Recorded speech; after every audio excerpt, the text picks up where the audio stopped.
Menko Maritim waktu itu mengubah nama Laut Cina Selatan menjadi Laut Natuna Utara. Sekarang sudah resmi menjadi Laut Natuna Utara. Jadi kadang masyarakat Indonesia tidak bisa membedakan mana Laut Cina Selatan, mana Laut Natuna Utara. Masih aja menyebut Laut Cina Selatan gitu. Nah, kalau kita menyebut Laut Cina Selatan sama aja mengakui mereka bahwa mereka memiliki kedaulatan di Natuna, padahal tidak ada. Nah, itu kita harus mulai menyebut Laut Natuna Utara karena itu adalah wilayah kedaulatan Indonesia. Kembali lagi karena pengaruh media juga sih ya Pak. Iya betul. Nah, kadang generasi-generasi sekarang kan nggak bisa menganalisa atau kurang pengetahuan gitu, atau kurang informasi gitu ya. Itu mestinya kita mulai menyebut Laut Natuna Utara, berhenti menyebut Laut Cina Selatan gitu loh. Karena itu caranya kita memframing bahwa kedaulatan kita masih utuh, tidak boleh lepas untuk negara lain gitu loh. Nah sekarang kalau kita melihat tabiat-tabiat atau sikap-sikap dari negara Cina ini kan, apalagi mereka membangun pangkalan perang, kemudian bagaimana provokasi mereka untuk mencegah pertambangan minyak di Natuna gitu kan, itu kan adalah bagian dari agitasi dan propaganda diplomatik antar negara. Nah kalau Indonesia tidak kuat, kita diambil tanah kedaulatan Indonesia diambil negara lain gitu. Kita mulai dari sekarang bahwa nasionalisme maritim kita selain dari pemberantasan illegal fishing. Pertanyaan berikutnya nih Pak, tadi lanjut ke masalah tentang tindak penangkapan ikan yang salah dari misalnya dari pihak kita maupun juga dari negara lain. Saya pernah membaca juga bahwa ada kapal asing yang melakukan tindak IUF di Natuna menggunakan metode pukat harimau dalam menangkap ikan. Lalu seberapa besar dampak kerusakan ekosistem bawah laut yang juga sekaligus mengancam populasi ikan langka di perairan Natuna, Pak? Mengurai ya, bagaimana sih alur Big Troll. Tahun 1975 itu ada PP yang dikeluarkan oleh Presiden Soeharto tentang penggunaan troll, bahwa sebenarnya Big Troll itu awalnya dipakai penangkapan ikan oleh nelayan. Hanya ikan-ikan besar yang naik, Mas. Ya kan? Sampai benih-benih ikan itu naik. Kemudian Presiden Soeharto melarang, kemudian mengganti ya kan Big Troll itu dengan yang lebih bagus alat penangkapannya.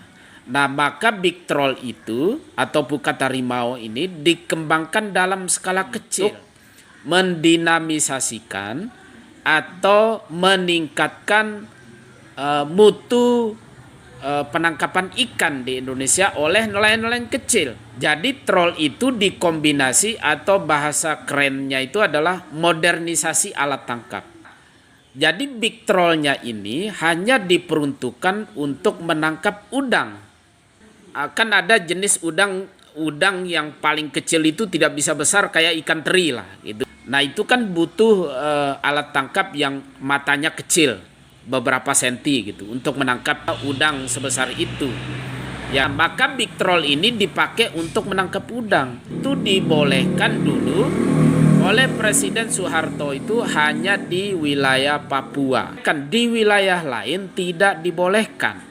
Bagaimana solusi di wilayah lain? Maka di wilayah lain ini diminta oleh Presiden Soeharto waktu itu agar dikembangkan dalam skala kecil. Makanya itu dikenal jenisnya troll ya. Itu adalah cantrang, itu jenis troll. Kalau di Bengkulu ada terol, ada pursen, ada sekitar 72 cabang alat tangkap itu lebih dominan jenis troll.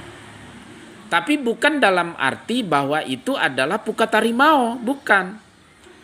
Jadi jenis alat tangkap itu di nelayan ada pukat harimau, ada jenis troll. Jadi sekarang dibedakan gitu. Makanya nanti coba dalam skripsinya dijelaskan, diuraikan ya jenis-jenis alat tangkap ya, supaya bisa mengetahui mana yang dikatakan melakukan illegal fishing atau tidak melakukan illegal fishing dari jenis alat tangkap itu.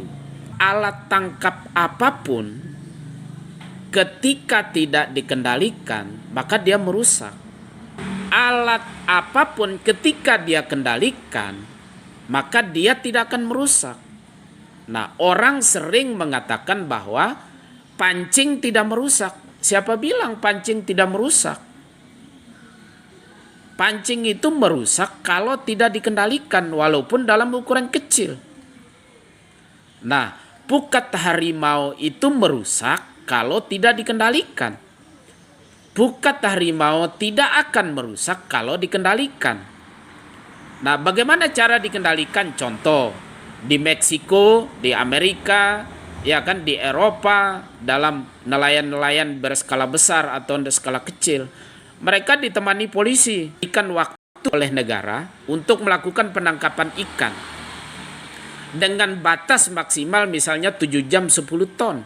Kalau lebih mereka 10 ton, itu mereka akan didenda. Nah, itu cara mengendalikan. Itu untuk pengawasan dalam penangkapan ikan agar mereka tidak melakukan destructive fishing atau tidak melakukan illegal fishing. Oh ya, contoh problem Mas ya. Bagaimana dinamika cantrang? Sampean pasti baca-baca berita dong. Dinamika cantrang. Kenapa cantrang itu dikendalikan? Karena populasi kapal cantrang itu sudah lebih dari 2.000 kapal cantrang yang ada di Pulau Jawa. Dan ikan-ikan Pulau Jawa seperti ikan keder atau ikan teri itu sudah sedikit sekali. Karena hanya alat tangkap cantrang yang paling produktif untuk menangkap ikan-ikan keder. Yang untuk perusahaan-perusahaan industri pengolahan.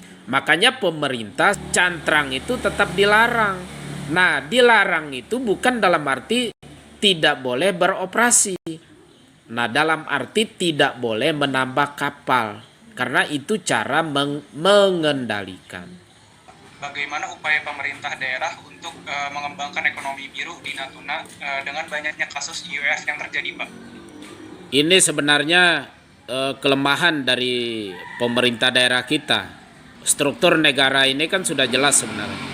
Di pusat itu ada Bakamla. Di provinsi pemerintah daerah itu membuat lembaga keamanan sendiri yang berkoordinasi dengan pemerintah pusat, dengan Bakamla, kepolisian dan TNI Angkatan Laut. Hampir di seluruh Indonesia 34 provinsi itu tidak ada lembaga keamanan laut. Nah, itu problem dari pemberantasan illegal fishing di Indonesia. Artinya hubungan antara pusat dan daerah ini tidak terintegrasi di wilayah maritim.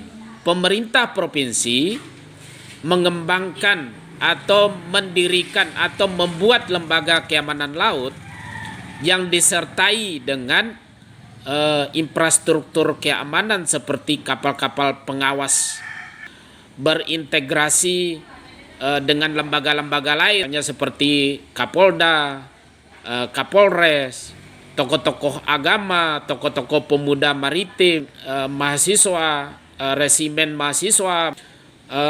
Coba diisi lembaga-lembaga keamanan laut di situ, atau organisasi-organisasi nelayan diajak berkecimpung di dalam lembaga keamanan laut itu, dan itu akan menjadi sangat luar biasa. Terutama di Indonesia ini yang paling tinggi penggunaan jalur-jalur laut itu transportasi daerah-daerah kepulauan. Bagaimana sektor-sektor ini diintegrasikan ke dalam sebuah badan keamanan laut? Ya, apa salahnya Bakamla itu bisa dikembangkan sampai provinsi dengan diberikan fasilitas-fasilitas infrastruktur yang menunjang untuk melakukan pengamanan laut. Nah, apa infrastruktur tadi? Banyak kapal pengawas, akan memproduksi drone sebanyak-banyaknya bekerja sama dengan PT Dirgantara Indonesia atau PT PAL Indonesia untuk menyiapkan seluruh kapal pengawas masing-masing provinsi. Karena apa? Terutama di Maluku. Di Papua kepulauannya sangat besar. Di NTB pulaunya sangat besar, namanya Pulau Sumbawa, Pulau Lombok. Membutuhkan mungkin 2 kapal pengawas. Nah, kemudian di Sumatera, di Kalimantan itu sangat besar pulaunya, apalagi Kalimantan, lautnya sangat luas. Kan tidak bisa semua KRI kapal-kapal perang itu bisa melayari seluruh kepulauan-kepulauan di Indonesia. Operasionalnya besar, potensi power, kekuatan penjaga NKRI ini bisa didistribusikan ke provinsi sebagai bentuk kebutuhan negara dalam menjaga keabsahan dari kedaulatan negara Republik Indonesia. Untuk upaya implementasi ekonomi birunya sendiri bagaimana, Pak? Kenapa harus ekonomi biru? Ini sebenarnya adalah slogan-slogan kampanye-kampanye lingkungan sebetulnya. Contoh satu kasus dulu kan, bagaimana impor sampah, kemudian tiba-tiba sampahnya kebalik di tengah laut. Muncul diberitakan pemerintah impor sampahnya kapal tanker pembawa sampah itu pecah di tengah laut. Tapi tidak ada berita yang menjelaskan bahwa sampahnya dipungut kembali gitu. Tidak ada. Nah, itu sebenarnya adalah framing untuk memperkuat ekonomi biru. Adalah cara untuk menekankan program-program ekonomi biru.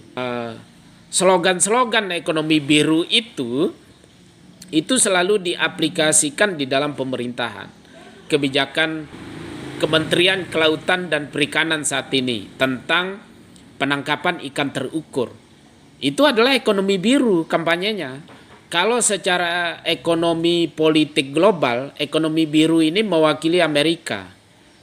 Nah, kalau penangkapan ikan terukur itu mewakili Cina gitu. Itu karena kebijakan ekonomi biru ini menekankan kampanye lingkungan. Makanya dia harus terukur. Nah, sementara industri-industri yang paling banyak di Indonesia yang bergerak di kelautan perikanan adalah perusahaan-perusahaan Cina. Nah, namun ekonomi biru ini sebenarnya adalah kampanye dunia. Negara-negara yang berbasis maritim. Thailand, Chili, kemudian Brunei, kemudian Vietnam gitu. Amerika, Cina, kemudian Jepang, itu adalah kampanye ekonomi biru karena mereka sangat berkepentingan terhadap wilayah maritim. Secara kebetulan PBB juga menekankan itu, bahwa mengapa dipertahankan ekonomi biru, karena industri pengolahan di maritim sangat dominan. Maka diminta kepada industri-industri ini untuk menjaga laut agar tidak terjadi destructive fishing, jadi illegal fishing, untuk kebijakan untuk menyeimbangkan atau mengurangi polusi pencemaran lingkungan. Ini bukan hanya soal laut, itu adalah soal hutan juga. Ya, maka oleh karena itu ekonomi biru ini penting bagi negara untuk dilaksanakan melalui tahapan-tahapan kebijakan. Tapi pelaksanaan di lapangan itu nyatanya laut kita semakin rusak. Ya, saya juga pernah membaca terkait penggunaan bendera sebagai motif baru dari kapal-kapal asing yang masuk ke Indonesia untuk mengelabui kapal-kapal patroli dari daerah kita. Sedangkan tadi Bapak juga sempat mengatakan bahwa perlu adanya drone sebagai tambahan untuk pengawasan. Kira-kira selain drone itu ada lagi nggak cara untuk mengatasi motif baru seperti ini nih, penggunaan bendera Indonesia oleh kapal asing, Pak? Banyak juga yang memiliki kapal, Mas, atau bekerja sama dengan pengusaha. Masuk Indonesia, kapal-kapalnya diganti benderanya Indonesia. Masuk Jepang, benderanya diganti dengan bendera Jepang. Masuk Cina diganti dengan bendera Cina. Terjadi seperti itu karena kita kurang pengawasan. Pengetahuan masyarakat Indonesia itu tidak mengerti masuk kapal asing. Padahal masyarakat Indonesia tinggal catat tuh, lihat nomor lambung kapal, share di internet, di situs perhubungan itu, lambung kapal sekian, kapal asing dengan nomor sekian misalnya, itu sudah bisa diketahui. Walaupun benderanya bendera Indonesia gitu. Apa bentuk sanksi ketika kapal asing ini mengganti bendera gitu? Kapal asing yang memiliki izin beroperasi di Indonesia wajib menggunakan bendera Indonesia. Wajib merekrut tenaga kerja ABK-nya dari Indonesia karena dia mendapat izin beroperasi di Indonesia. Kadang ABK-ABK ini kan ditekan oleh bosnya dalam menangkap ikan di Indonesia. Padahal aturannya per hari ini misalnya 10 ton, tapi nangkapnya 20 ton. ABK-ABK dari Indonesia ini nggak berani menegur karena mereka dijanjikan persentase juga bekerja. Padahal masukan kita dari dulu bahwa ABK-ABK dari Indonesia ini harus memiliki rasa nasionalisme terhadap negaranya sendiri. Ketika bekerja di kapal asing, apabila ada niat-niat untuk merusak Indonesia misalnya, mereka bisa mencegah. Nah, tapi selama ini kan tidak bisa karena tidak ditanam jiwa nasionalismenya. Ya, baik Pak, sudah sangat menjawab sekali setiap pertanyaan dari wawancara saya. Saya juga mengucapkan terima kasih pada Bapak Rusdi atas waktunya Pak. Ya, makasih.